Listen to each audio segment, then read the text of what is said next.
In a kingdom shrouded in the mists of time, there reigned a mighty king whose wealth and power knew no bounds.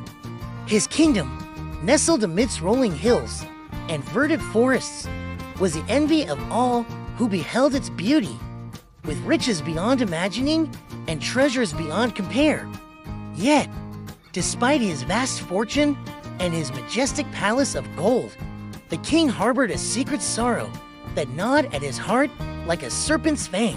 For the king's beloved daughter, the fair and gentle Princess Helena, had fallen gravely ill, her once luminous eyes dimmed with the shadow of sickness. Desperate to save his daughter from the clutches of death, the king sought the advice of the wisest sages and the most skilled healers in the land. But none could offer him a cure for her ailment. In his despair, the king turned to darker forces, striking a bargain with a mysterious stranger who appeared before him in the dead of night, promising to restore Princess Helena to health in exchange for a terrible price. The stranger led the king to the summit of a distant mountain, where a great golden castle stood gleaming in the moonlight. This was the realm of the king of the Golden Mountain, a powerful and enigmatic ruler whose dominion extended far beyond the mortal realm. With a heavy heart and a sense of foreboding, the king entered the castle, where he was greeted by the sight of the king of the Golden Mountain himself, seated upon a throne of solid gold. The king of the Golden Mountain offered the king a deal.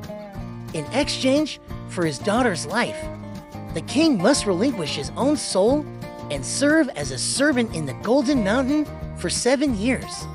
Desperate to save Princess Helena, the king agreed to the bargain, sealing his fate with a solemn vow.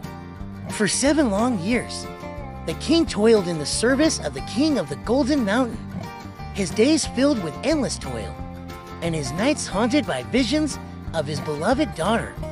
But as the years passed and his time of servitude drew to a close, the king's thoughts turned to Princess Helena and the kingdom he had left behind.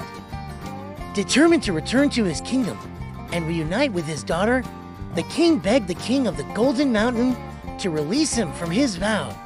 Moved by the king's devotion and his unwavering love for Princess Helena, the king of the Golden Mountain granted his request, restoring him to his rightful place as ruler of the kingdom.